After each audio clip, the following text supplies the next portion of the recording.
Chem. Now today's video is on Stereochemistry part 5 video, and here we are going to deal with molecules with 2 or more chiral centers.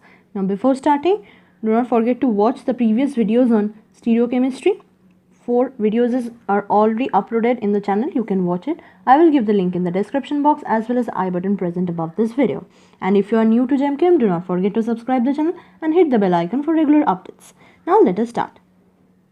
Now before starting with this particular part of the chapter, we should know the following concepts. That is, what is symmetry elements, and it is already being discussed in Stereochemistry part 4 video, Fisher projection, Stereochemistry part 3 video, chirality.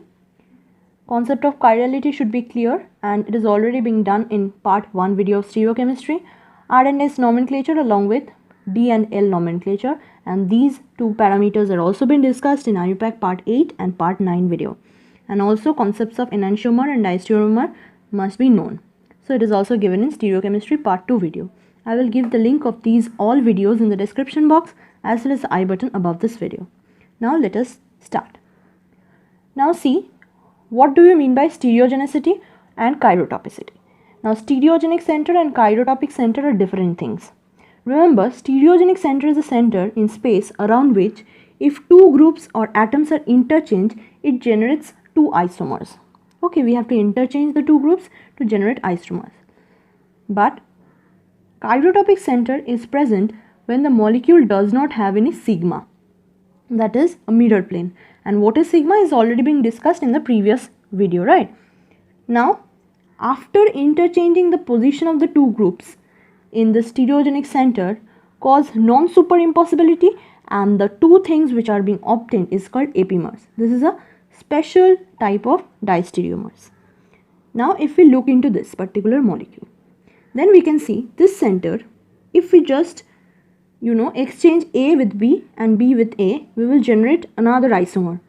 So this given in two arrows is our stereogenic center, and also this one which is having X and Y with it.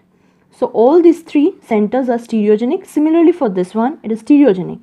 But the particular center in the between that is shown in circle is the achirotopic center, because if we see, there is a mirror present. Okay, a mirror present which helps us to understand that if we consider this mirror particularly, if we consider a mirror here, then we can see this gets deflected to here. So it is a achirotopic center. Whereas in this case, if we see, these two centers are stereogenic and also chirotopic. Why chirotopic? If we see from here, then it is not reflected. That is, it is not having any sigma, so it is fine. Now for the next one, if we see, these two are superimposable. Thus, it is not a chirotopic center. Next, we see for these examples. If you see here, then it has a stereogenic as well as chirotopic center. Similarly for the next one, this center is non-stereogenic. Why? If you consider here, this CH3 is being exchanged by this CH3, then there will be no change in the configuration. So no isomers will be generated. So thus it is non-stereogenic as well as achirotopic, because there is a sigma plane present here. Right, sigma is present here. Now let us go to the next part. Here is another example. If you see this one, see here, this is a pseudo-asymmetric center which is represented here. That is, if we just replace one of the groups, then it will become a asymmetric center. So it is a achirotopic center as well as pseudo-asymmetric.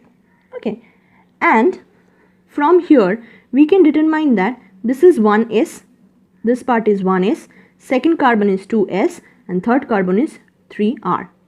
If we just rotate one of these groups, then the centers becomes stereogenic. Now for the next example, if we see this one, similarly no descriptor can be used since it is not asymmetric, because if you see here, this is a chirotopic center, right? So here descriptor can't be used because this group and this group is similar.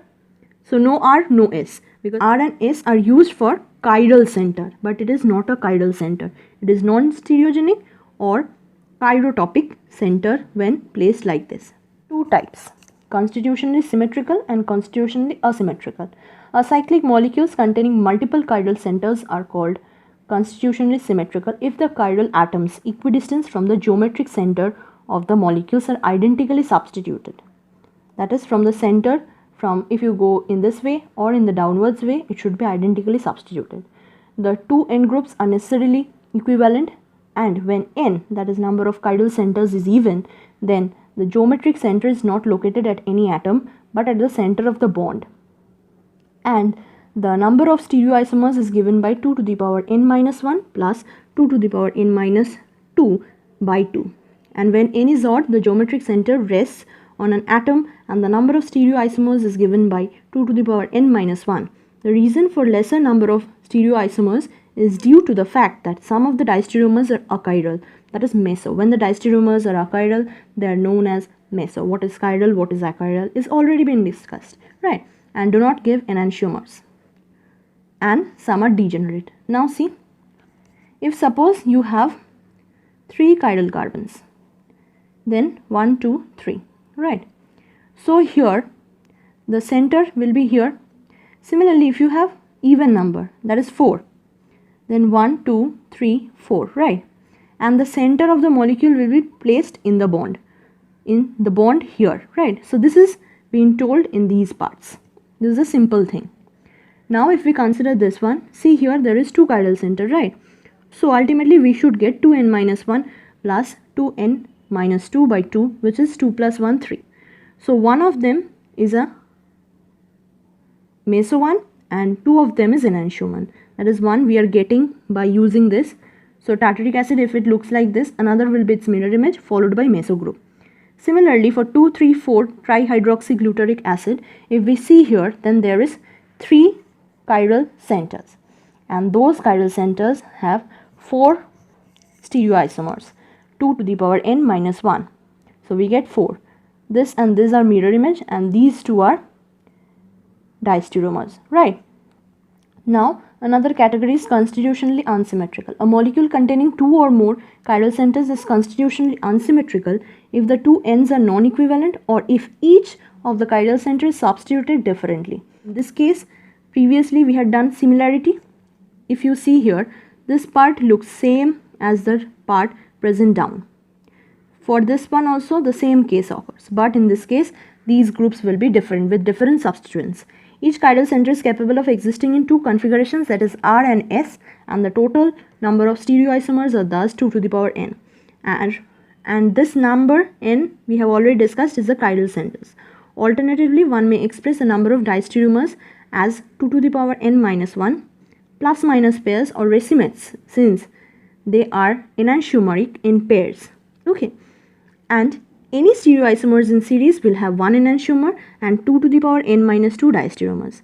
2 diastereomers can differ in configuration of a single chiral center, which when they are differing, they are known as epimers, or in the configuration of as many as n minus chiral centers, but not in all, in which cases they are enantiomers. So we will see the examples, then it will be clear. If you see this one, then 1 chiral center. So what will be the formula? Is written that total number of stereoisomers should be 2 to the power n. So 2 to the power 1 is 2. So ultimately we get 2 stereoisomers which are enantiomers. Similarly for this one, here we get these 2 enantiomers, whereas these 2 enantiomers when 1 carbon is increased, and these are diastereomers of each other. So these were the examples, and hope it was helpful. Thank you for watching. Do not forget to like, share, subscribe and comment.